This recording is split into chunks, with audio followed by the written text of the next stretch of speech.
We need to keep the health of our players foremost in our mind. Number one, I think you need to have an organized approach to how do you protect your players and make sure that they're playing in a safe way. Unfortunately, our kind of sports culture kind of says play through injuries a lot, which in brain injuries is actually the exact opposite of what you want to do, and puts you at a lot of risk. Anytime you even have the least bit of suspicion of that, players, coaches, therapy and training staff on the sidelines, and parents that are watching should immediately pull that player from play, make sure that they're at least getting checked out.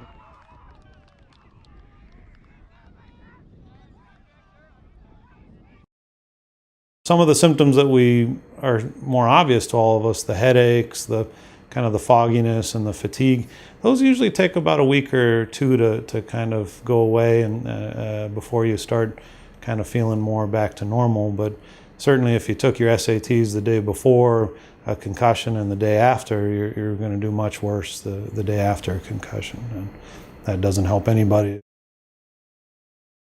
We've made a huge, almost 180 or revolution in how we approach that, in that it used to be a big push to shove somebody back out into play because you don't want to miss that big game. And you know, your 7th grade basketball game somehow is the most important game of your life, when in reality, protecting that kid's brain is probably more important. And I think we've thankfully come around to that.